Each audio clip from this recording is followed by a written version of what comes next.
The other Oilers-related question I got for you is about the guy who scored the OT winner last night, and that's Evan Bouchard, up to 7 goals, 32 assists on the season. But it's been a weird year for Bouchard. Early in the year, struggled defensively, bunch of bad turnovers, and then Barry leaves. He gets that number one power play spot. Offensive production goes through the roof. Matthias Ekholm seems to be the Bouchard whisperer. The two of them have looked great together. That next contract, do you think it's a situation where the Oilers don't have a ton of cap space and they just go, hey, we're going to bridge you? It was an inconsistent year. Or do you think there's a chance that they can maybe get something done long term ish? I don't see a path as currently constituted for a long-term deal. I think they're thinking bridge. I think they're hoping bridge. And if it gets to the point where he's not willing to sign bridge and only wants a long-term deal and wants to cash in now, I don't think it's out of the realm of possibility that you could see Bouchard traded this summer. I don't think that's anything that the Oilers want to do, but at the same time, they're dealing with somewhat limited salary cap parameters. And I do think what's promising, I've eaten crow plenty of times publicly about the concerns I had for the trade, making the swap from Barry Yep. to Bouchard in the middle of the season on the power play. The numbers have been better. Um, my big thing with Bouchard has always been urgency. He just, and maybe it's an eye test thing for me. Maybe it's a bias that I have that I need to get past.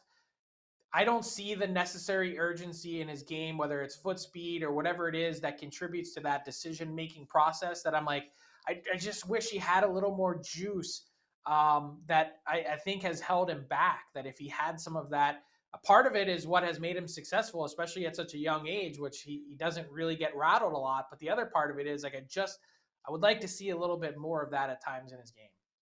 You want to see him beat the hell out of someone. No, that's not it. I just want to see him physically, not even physically, just engage more in the Yeah. play by getting to spots quicker and showing the urgency quicker. Yeah, that's fair. The other part of this too, like you mentioned, if Bouchard only wants to go long term, I almost think, from a player and an agent perspective, it's like, hey, if you look at the back half of the season you just had with Matthias Ekholm, you're gonna play with that guy again next year. Like I understand maybe wanting to cash in a little now, but like if this guy has improved 5-on-5 play next year with Ekholm, plays on a bridge deal, and puts up 55 points because he's on the Oilers power play quarterbacking it for all 82 games, like man, we could be talking about a guy who's putting himself into the what, 7-8 million dollar range if he's a Easy. 55 to 60 point D man. Easy. And I think there was an avenue this past summer to extend him and to get to that bridge deal already. And he was already kind of betting on himself, saying, you know what, I'm going to wait and see how this year plays out.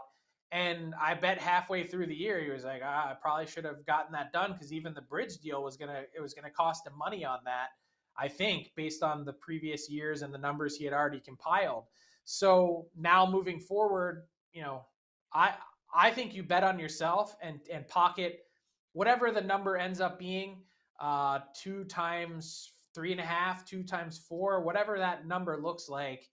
You put that in your pocket and you say, I'm playing for that $8 million a year deal moving forward after that.